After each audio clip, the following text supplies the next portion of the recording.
नमस्कार, मैं हूं संजीव श्रीवास्तव। आप देख रहे हैं 4 PM न्यूज़ नेटवर्क। दोस्तों, आज बात शतरंज की। जो देश में राजनीतिक शतरंज इस समय जिस तरह से खेल चल रहा है, उस खेल में राहुल गांधी वजीर के अंदाज में चौतरफा मार, जो राजा है इस समय, जो सत्ता का राजा नरेंद्र मोदी, उनकी पूरी टीम कुनबा चौतरफा मार कर रहे हैं। और अब राहुल गांधी ने जो मोदी हैं उनके काबीना पर एक और निशाना साध दिया। उनके काबीना के और जो मंत्री हैं, E20 भी उन्होंने उठा लिया और E20 के एक सामने रखते हुए उन्होंने कह दिया है कि ये दाल में काला नहीं, पूरी दाल ही काली है। तो कहीं हम कह सकते हैं कि जो बहुत सारे मोर्चों पर वैसे ही संकट गहराया हुआ है, नहीं जवाब दे पा रहे हैं, नहीं सूझ रहा है, तो अब ये एक और नया मोर्चा हम कह सकते हैं। वैसे तो चल ही रहा है, लेकिन अब राहुल गांधी की इस मामले में सीधी एंट्री ये और इस सरकार को कहीं मुश्किलात में डाल रही होगी। बाकी जो चल रहा है, जैन जी है, आपने देखा कि कल मोहन भागवत आए थे सामने इस मसले मुद्दे पर मोदी और उनकी टीम को बचाने के, लेकिन वो प्रोग्राम में क्या कुछ हुआ, किस तरह से बाद में प्रतिक्रिया आई, तो वो भी है। और साथ साथ आपने प्रयागराज भी देखी कि प्रयागराज में जो कल राहुल गांधी का प्रोग्राम होने वाला है, पहले परमिशन दी गई, फिर उसे निरस्त किया और अब फिर वो परमिशन हो गई। राहुल गांधी ने कहा है कि कल मैं प्रयागराज आ रहा हूं। जो सीन है, दृश्य है, ये सारी चीजें इसी पर बात करेंगे। प्रोफेसर अभय दुबे साहब से हम रोज बात करते हैं। अभय सर, बहुत बहुत स्वागत। जी, अभय सर, नमस्कार। अब आपने भी देखा होगा वो एक 53 सेकंड का वीडियो राहुल गांधी का कि दाल में काला नहीं, पूरी दाल ही काली है। हुँ। निशाने पर किस किस को माना जाए, नितिन गडकरी और हरदीप पुरी दोनों? वैसे तो सरकारी पूरी निशाने, प्रधानमंत्री निशाने पे अमित शाह आ नहीं पा रहे हैं। एक और ये नया सिलसिला, नया मोर्चा चल रहा था जो और उसमें कहीं कह सकते हैं आग में और घी डल गया है। सीधे राहुल गांधी अब इंटरवीन किया है। कैसे देखे, कैसे ले सर? देखिए, राहुल गांधी के निशाने पे तो नरेंद्र मोदी और उनकी सरकार है और नितिन गडकरी और हरदीप पुरी उसके हिस्से हैं। लेकिन मुझसे अगर जब कहा जाएगा तो मैं ये कहूँगा कि मैं नितिन गडकरी और हरदीप पुरी को एक कैटेगरी में नहीं रखूँगा। हरदीप पुरी की हस्ती जो है, वो प्यादे की हस्ती है। उनकी कोई हस्ती ही नहीं है हरदीप पुरी की। इसलिए राहुल गांधी को तो ना निशाना बनाने तक की ज़रूरत नहीं है। लेकिन नितिन गडकरी के पास एक हस्ती है। जब नरेंद्र मोदी को केवल क्षेत्रीय नेता माना जाता था, यानी गुजरात का नेता माना जाता था और राष्ट्रीय राजनीति में उनकी कोई पूंछ नहीं थी, उस समय नितिन गडकरी भाजपा के राष्ट्रीय अध्यक्ष थे।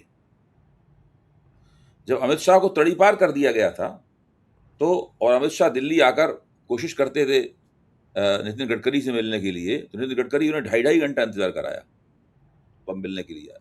सब लोग जवाब बात को जानते हैं। फिर अमित शाह अरुण जेटली के पास जाते थे और उनसे कहते थे कि भाई हमें जरा फ़ोन कर दो, हमें बुला लें अंदर जो है। तो अरुण जेटली फ़ोन करते थे, तब वो नितिन गडकरी उनको बुलाते थे अंदर। ये स्थिति थी। तो नितिन गडकरी, और जो नितिन गडकरी ने वार भी किया है नरेंद्र मोदी के ऊपर, जो उनका हाई कोर्ट में मुकदमा है, इसमें E20 के सवाल पे वो बोले हैं कि मेरा इस मसले से कोई संबंध नहीं है, ये तो कैबिनेट का फैसला है, इसकी अध्यक्षता प्रधानमंत्री करते हैं। तो क्या वो उस कैबिनेट के सदस्य नहीं है? संयुक्त जिम्मेदारी का जो जो रिवाज है, उनकी वो लागू नहीं होता। वो कैबिनेट के किसी भी फैसले से हाथ नहीं खींच सकते। तो नितिन गडकरी ने बड़ी चालाकी के साथ, इतनी चालाकी के साथ भी नहीं, नरेंद्र मोदी और सरकार के ऊपर वार किया है, अपने आप को उनके कामों से अलग करने की कोशिश की है। राहुल गांधी इस बात को जानते हैं और काफी लोग इस बात को जानते हैं कि नितिन गडकरी का इस सरकार में रहना दरअसल नरेंद्र मोदी के लिए हमेशा एक न एक तरह की चुनौती है। ये सब चुनौतियां बड़े सोफिस्टिकेटेड तरीके से दी जाती हैं। तो ऐसा नहीं कि कोई आसानी से चुनौती दिए और निकल जाए, ये नहीं होता। देखिए अब आगे बात क्या होता, क्योंकि आप बताया ना, आपने अपने वक्तव्य में कहा कि शतरंज की बाजी है ये। Yes sir, yes sir. हाँ, शतरंज कई लोग खेल रहे हैं जी, जी, और ये जी, केवल दो खिलाड़ियों के बीच में होने वाली शतरंज नहीं है। जी, ये जी, इसमें एक ऐसी बाजी है, इसमें बहुमुखी कई खिलाड़ी एक साथ एक दूसरे के खिलाफ इसको खेल रहे हैं। जी। जी। अब सर एक चीज़ और है, जैसे कल जो ये अभी जैन जी चल रहा है लगातार, तेरा जैन जी, मेरा जैन जी। अब राहुल गांधी जी कल जा रहे हैं वो प्रयागराज।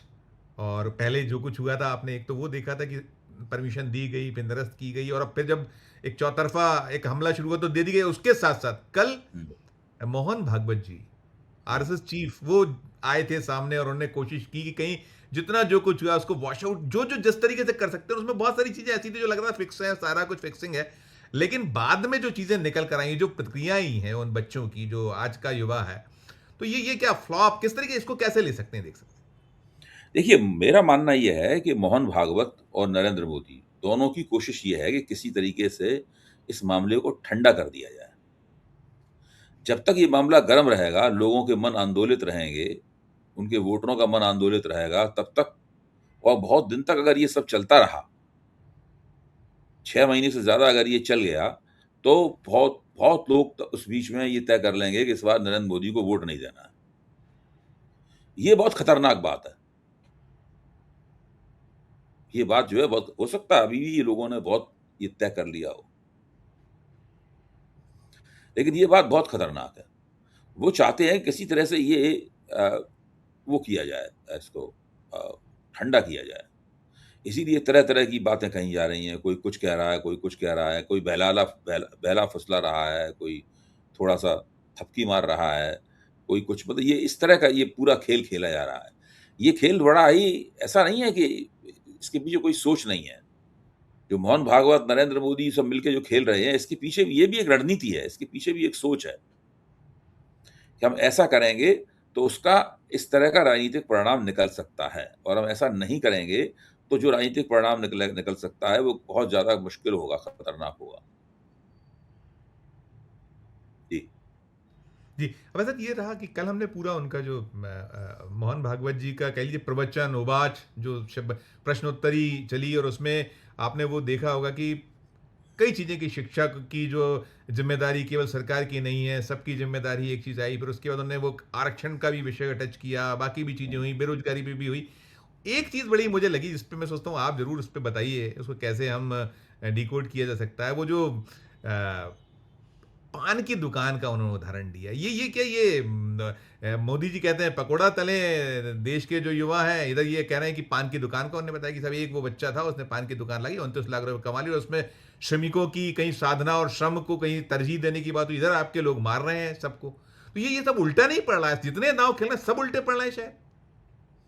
देखिए, जब जब आप इस तरह की बातें करेंगे कि पान की दुकान को, के नौजवान जो पढ़े लिखे हैं, जो डिग्रीधारी नौजवान हैं, जो पढ़ते लिखते समय उनके पास अपना किस तरह का जीवन उन्हें गुजारना है, क्या वो वो अपनी कल्पनाओं में अपने आप को सड़क के किनारे पकौड़ा तलते हुए देख रहे थे जिस वक्त वो फिजिक्स, केमिस्ट्री, मैथमेटिक्स और कॉमर्स और अंग्रेजी, हिंदी पढ़ रहे थे? या वो अपने आप को पान लगाते हुए देख रहे थे? न पकौड़ा तलना गलत बात है, कमतर बात है, न पान लगाना कमतर बात है। सवाल ये है कि जैसे मैं पत्रकार बनना चाहता था, मैं एक बुद्धिजीवी बनना चाहता था।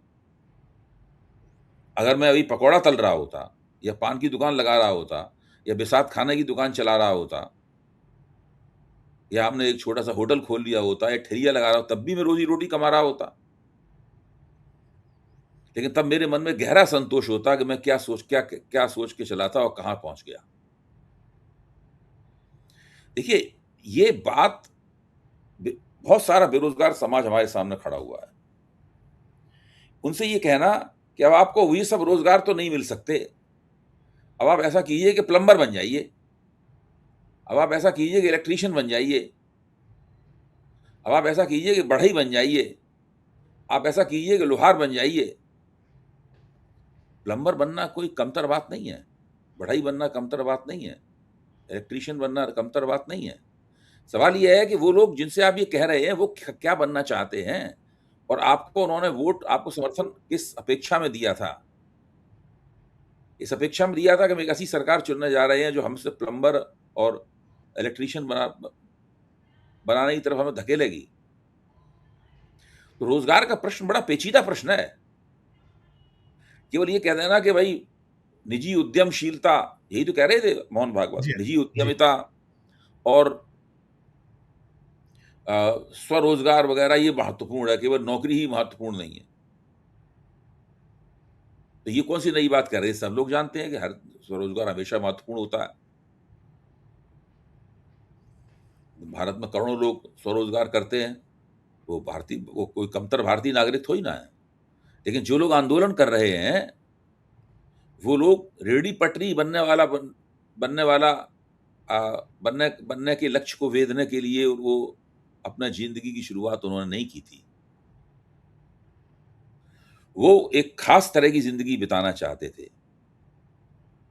और वो ज़िंदगी उन्हें नौकरी से ही संभव हो सकती है। वो नौकरी चाहे सरकारी नौकरी हो, चाहे निजी क्षेत्र की नौकरी हो, चाहे संगठित क्षेत्र की नौकरी हो, चाहे असंगठित क्षेत्र की नौकरी हो, वहीं से उन्हें मिल सकती थी। जी। इसलिए अगर आप उनसे इस तरह की बातें करेंगे कि आप पान की दुकान खोल लीजिए, आप पकौड़ा तलने का वो ठेला लगा लीजिए, हैं, तो समझ लीजिए कि आप जेन ज़ी को का जो आंदोलित मन है, उस आंदोलित मन को शांत करने की बजाय आप उसको और ज़्यादा अ, अशांत कर रहे हैं। वो और भी प्रखर रूप से आंदोलित होगा और जब मन आंदोलित होता है तो सड़कें भी आंदोलित होती हैं। अच्छा, अच्छा। उन्होंने एक नेता और नेतृत्व वो सब भी इसको डिस्क्राइब किया था। वो सवाल तो सीधे-सीधे ये था जो सारा जो आज की परिस्थितियों में कि जो मोदी को लेकर कहीं वो प्रश्न था और उनकी जो चीज़ें आई, तो वो उसको किस रूप में देखा जाना चाहिए? जो बातें उन्होंने कही सब वही है कि वो एक देखिए, प्रवचननुमा थी। इस तरह की चालबाज़ी में हमेशा एक ये भी दाँव होता है कि हम अपने आप को थोड़ा निष्पक्ष दिखाएँ और हम ये दिखाते हुए लगें कि हम कोई सत्ता के अंग नहीं हैं। हम सत्ता से बाहर खड़े हुए हैं और हम सत्ता को भी नसीहत दे सकते हैं। हम मोदी जी को भी नसीहत दे सकते हैं। भारतीय जनता पार्टी को चुनाव जीतने की मशीनरी कहा जाता है, हम इससे भी असहमति व्यक्त कर सकते हैं। जब तक वो ये नहीं करेंगे, तब तक उनकी बात को कोई लेगा कैसे?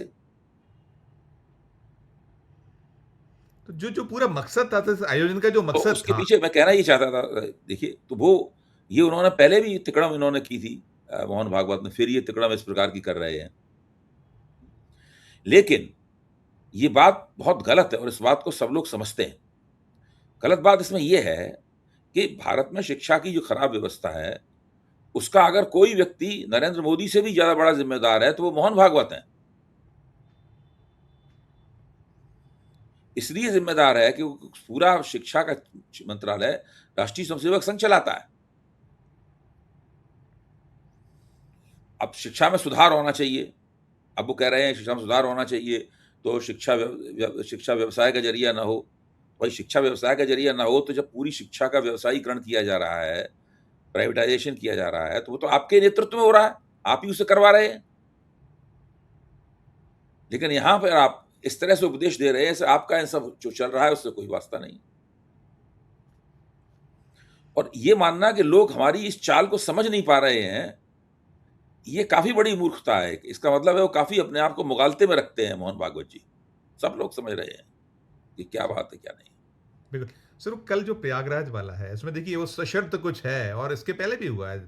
जो आप चाहे जाइए, कोटा में देखा था आपने, हमने देहरादून देखा, राजस्थान हुआ, फिर उत्तराखंड हुआ, अब ये जो उत्तर प्रदेश में जो कोशिश हुई प्रयागराज के आयोजन को अब दी गई है।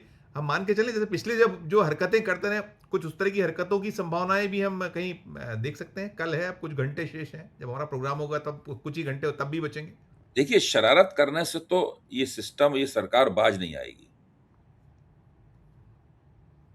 लेकिन कांग्रेस ने ये दिखाया है कि भाई अगर आप कांग्रेस इस कार्यक्रम में बाधा डालेंगे, तो दरअसल आप जेन ज़ी को चुनौती देंगे।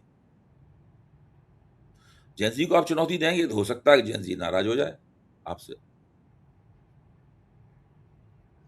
बताइए, जब जिस जगह पे उन जो जो इजाज़त थी वो वापस ले ली गई, अगर वो इजाज़त इसी तरीके से दोबारा ना दी जाती और फिर भी राहुल गांधी किसी और जगह कार्यक्रम कर लेते, तो वो लोग जिन्होंने इजाज़त वापस ली है, वो तो फँस जाते। जी, जी। वो तो विपक्ष की आँख की किरकिरी बन जाते।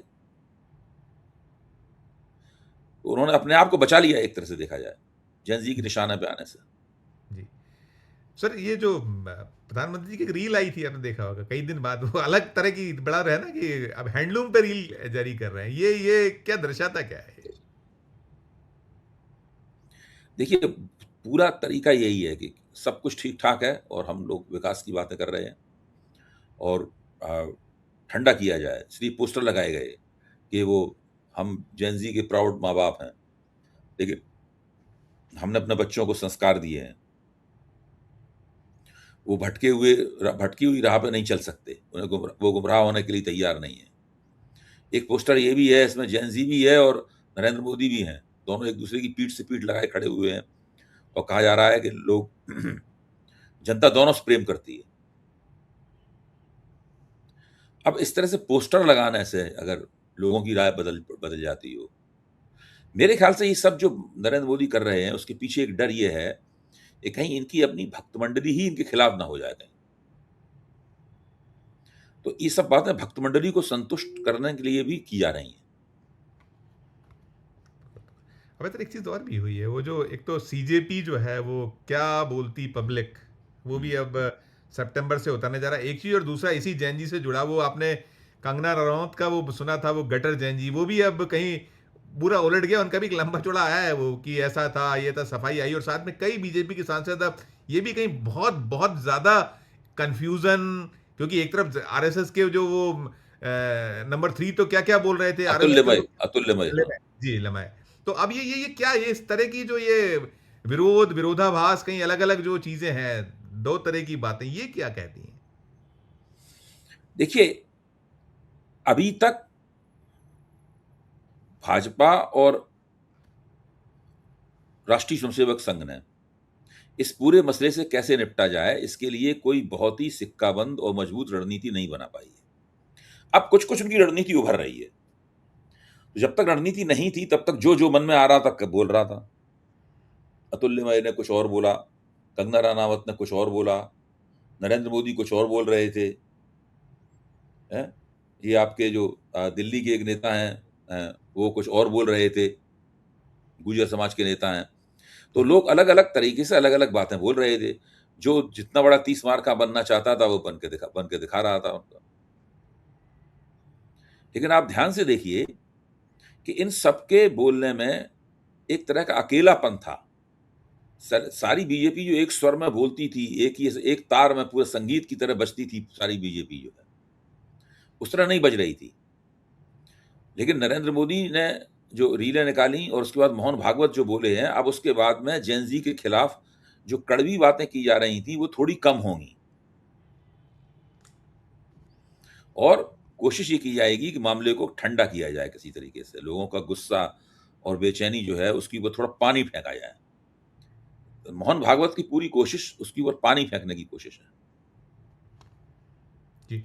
अब सर, संसद जो है, हम देख रहे हैं दूसरा सप्ताह भी उसी हंगामे, उसी शोर शराबे में सब में डूब गया, चला गया। और चाहे वो बीता सप्ताह हो और चाहे ये सप्ताह हो, वो केवल उनका अपना जो बिजनेस था उस समय थोड़ा सा हो गया था, बाकी कुछ भी नहीं हो पाया। और आज एक, मैं आपने देखा होगा कि बड़ा जो शोर शराबे के बीच किरण रिजिजू की एक बयान सुन के हंसी भी आ रही थी, और लग रहा था कि किस तरह की बातें ये सरकार की ओर से बनी। वो कह रहे थे कि अमित शाह कितने ब्रेव हैं, उन्होंने उनसे आतंकवादी कांपते हैं, नक्सली कांपते हैं, और जिस दिन वो सदन में आएंगे तो फिर आप सुन नहीं पाएंगे। अरे भाई, वो मुहूर्त क्या है? मुहूर्त आपको आसंदी बार बार कह रही है कि आइए दे दीजिए बयान, विपक्ष भी यही चाहता है, कब आएंगे, क्या होगा, ये इस तरह की ये भी नहीं, अजीबोगरीब दिखता ये जो किरण रिजिजू, देखिए इसमें कुछ भाजपा जब अ, अनिश्चित थी अपनी रणनीति के प्रति, तो जब अनिश्चितता होती है, जब आप एक दूसरे को काटती हुई एक दूसरे की विपरीत बातें बोलते हैं, तो उससे आपके भीतर की जो दरारें हैं वो भी दिखाई देने लगती हैं। आपको ध्यान होगा कि जो पिछले उपराष्ट्रपति थे, राधा कृष्णन से पहले जो उपराष्ट्रपति हुए थे, है। धनखड़, धनखड़। धनखड़, क्या धनखड़ कभी ये कह सकते थे कि विपक्ष की इस मांग की जो भावना है वो नेता तक पहुंचा दी जाए? नहीं कह सकते। लेकिन इन्होंने कहा, जी हाँ, जी हाँ। इन्होंने कहा, ये भी तो पहली बार हो रहा है, पहली बार हो रहा है, पहली ये बार भी हो पहली रहा बार हो रहा है। अमित शाह इतने दिनों से नहीं सदन में आए, इतना उन्हें घसीटा जा रहा है, ये भी पहली बार हो रहा है। नरेंद्र मोदी सदन में नहीं आ रहे, सदन से बाहर रात में रीलें बनाते हैं, ये भी पहली बार हो रहा है। है। जी। अब 4 ही दिन का सत्र बचा है, 10, 11, 12, 13, ये इसको देखें तो क्या संभावना है हम देखें कि अब ये जो चीजें चल रही हैं, जिस तरीके से रिजिजू ने कहा कि हम्म। जिस दिन वो सदन में आएंगे, और वो ये भी कहते कि आसंदी तो निर्देश करे, आसंदी तो कहे, उसमें तो आय बिल्कुल देंगे और आप भागते फिरेंगे, आप नहीं रुक पाएंगे, आप नहीं सुन पाएंगे। तो हम कुछ माने कि जो अगला सप्ताह उसमें कुछ संभावनाएं दिख क्योंकि व्हीप भी जारी हुआ है और पहले तो इन कांग्रेस सब लोगों को ये बताना चाहिए कि जो इतना कांग्रेस पराक्रमी गृह मंत्री है। नहीं, कांग्रेस ने व्हीप भी जारी किया है कि अगले सप्ताह सांसद रहे तीनों चारों दिन। ये भी हो गया, ये भी निकल के आया जी, है। जी, हाँ। जो इतना इतना पराक्रमी और हाहाकारी किस्म का जो गृह मंत्री बताया जा रहा है, जिसको सुनकर आतंकवादी थर-थर काँप जाते हैं, वो अभी तक है कहाँ, मतलब जो है, ये तो भी बताया जाए। वो और बाकी सारे काम कर रहा है, जी, लोगों से जी। मिल-जुल भी रहा है, मंगल मिलन भी कर रहा है अपना, लेकिन सदन में नहीं आ रहा है। तो इसके पीछे उसकी भी तो कोई रणनीति है। जिस रौद्र रूप की धमकी दे रहे हैं किरण रिजिजू, वो रौद्र रूप जो है, वो अभी तक क्यों नहीं दिखाया गया? तो ये सब बातें करने से काम चलता नहीं है, संजीव जी। जी। सर मैं अभी जो बहुत इंपॉर्टेंट वो था कि एक स्पेशल सेशन, वो जो परिसीमन बिल को लेकर था, तो अब ये भी कहीं निकल कर आया कि नंबर गेम नहीं वो जुट पा रहा। आप देख रहे हैं कि वो सब कुछ कर रहे हैं कि अभी वो आज जो ये दीगर दो दलों से बुलाए गए सांसद जो हुआ है सारा कुछ पीछे उनसे बैठक बात और ब्रेवली बोलें सब करें। तो इसमें एक ये और दूसरा जो है वो विदेशी जो फंडिंग से जुड़ा बिल है उसको लेकर हमने देखा विदेश मंत्रालय के प्रवक्ता आज प्रकट हुए तो उन्होंने कई चीजें कही और कहीं जो अमेरिका और तमाम अब वो ईसाई वाला एंगल है जो वो तो कहीं ये भी चीजें सता रही हैं और इसको पास कराने को लेकर भी कुछ जद्दोजहद कुछ चल रही है किस तरीके से ये क्या देखेंगे दोनों चीजें। अब बीजेपी कोई भी बिल, कोई भी कानून जो है, वो आसानी से, सहज तरीके से नहीं पास करा पाएगी। हर चीज़ में पंगा होगा, हर चीज़ में दिक्कतें होंगी। बीजेपी की राह अब आसान नहीं है। चाहे वो विदेशी मुद्रा कंट्रीब्यूशन वाला बिल पास कराना चाहे, चाहे परसीमन वाला तो तकरीबन काफ़ी नामुमकिन से ही है पास कराना। क्योंकि द्रमुक ने समर्थन देने के बदले में बहुत कड़ी शर्तें रखी हैं। आज हिंदू ने उनके बारे में विस्तार से प्रकाशित किया है। क्योंकि अमित शाह ने जब ये कहा था कि हम आपकी सीटें डबल कर देंगे, मतलब जो है जी दूनी कर देंगे, तो ये मौखिक आश्वासन था, जी जो जी आज तक मौखिक बना हुआ है। सर इसे लिख के नहीं दिया उन्होंने। तो ऐसा नहीं है कि वो जो अमित शाह ने मौखिक कह दिया और वो लोग बड़े उत्सुकता पूर्वक बीजेपी के झाड़ पे चढ़ जाएं। ये नहीं हो सकता। जी जी अब सर जी। जो अब उत्तर प्रदेश उत्तराखंड में बार बार पूछता हूँ गुजरात और तमाम जो राज्यों में चुनाव है पंजाब भी है गोवा भी है। जी। पंजाब को लेकर आज बड़ी अच्छी एक राहुल गांधी जी की तरफ से एक वो आया वो जो उन्होंने अपना एक ट्विटर पे और उस पर एक अनुमति दी है कि मुझसे सवाल पूछ सकते तो उन्होंने पूछा आपका बीजेपी में पसंदीदा नेता कौन है। तो उन्होंने हुँ, कहा पंजाब के पूर्व मुख्यमंत्री कैप्टन अमरिंदर सिंह हुँ, अंकल। हुँ। ये सर ये जो राहुल जी की राजनीति की परिपक्वता ये क्या क्या है क्या इसको कैसे हम लोग डिकोड कर सकते हो तो अब उन्हें पंजाब का चुनाव लड़ना है, होशियारी वो भी होशियारी कर रहे हैं। देखिए, अमरिंदर सिंह को व्यवहारिक रूप से देखा जाए तो प्रियंका गांधी और राहुल गांधी नापसंद करते थे। उनकी इसी नापसंदगी के कारण प्रियंका गांधी ने नवजोत सिंह सिद्धू को उनके खिलाफ आगे बढ़ाया। इतना आगे बढ़ाया कि सिद्धू ने अमरिंदर सिंह का अपमान कर दिया।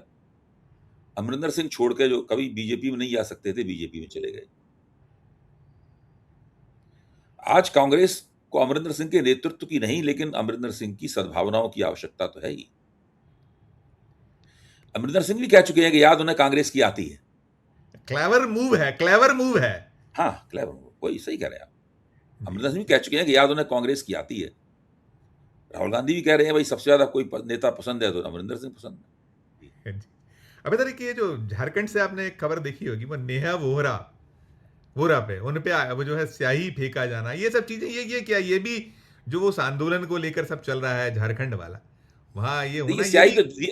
स्याही अभिजीत दीप के भी पर फेंकी गई थी।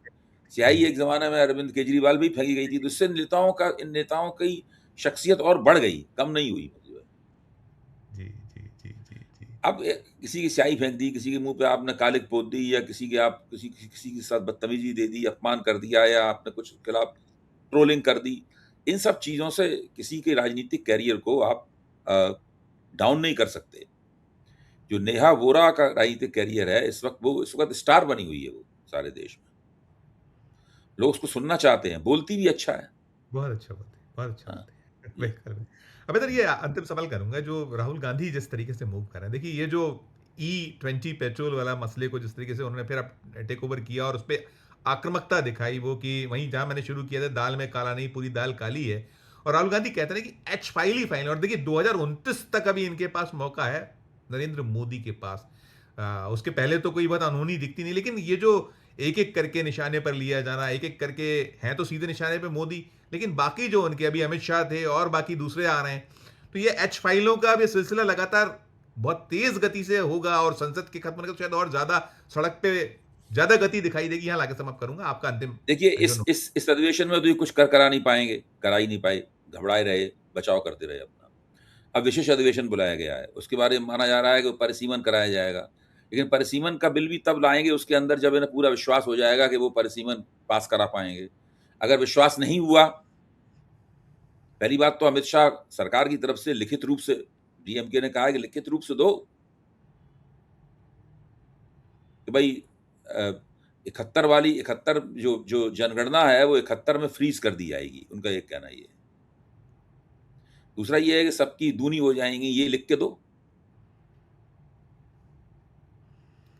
तो वो अभी तक सरकार को ही तय करना पड़ेगा, ये सब चीजें लिख के देगी। क्या सरकार अपनी पॉलिसी को लिखित रूप से बदल देगी? कुल मिला के मुश्किलें कम होना बहुत मुश्किल है, बहुत मुश्किल, बिल्कुल दिखता नहीं।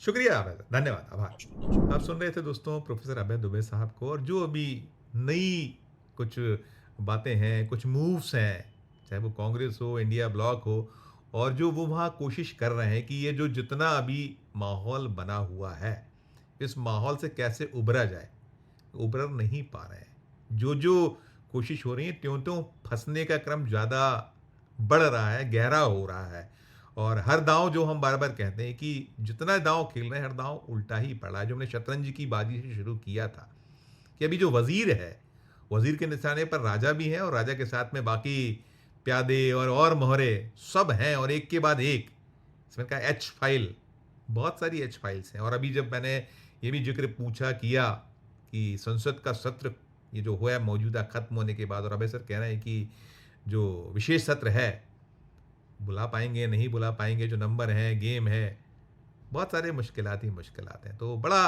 रोचक होने वाला है जो आने वाला वक्त है, और चुनाव भी बहुत सारे सूबों में है, तो बहुत एक अलग जो मुश्किलों का दौर है इस समय, बहुत गहरी मुश्किलों का, तो बहुत मज़ा आने वाला है। सारा कुछ जो देश की सियासत है, जो हुक्मरान है, कठिनाई है। पूरी चर्चा को सुनने के बाद आपकी अपनी जो राय हो, आपकी अपनी जो टिप्पणी हो, ज़रूर हमारे इस वीडियो के कमेंट पर राय प्रकट कीजिए, टिप्पणी कीजिए, और अच्छी लगी हो हमारी ये चर्चा तो चैनल को लाइक कीजिए, सब्सक्राइब कीजिए, ज्वाइन कमेंट दबाइए, तो हमारी हौसला अफजाई होगी। प्यार उससे बनाकर देखते रहिए 4 PM न्यूज़ नेटवर्क। धन्यवाद, नमस्कार।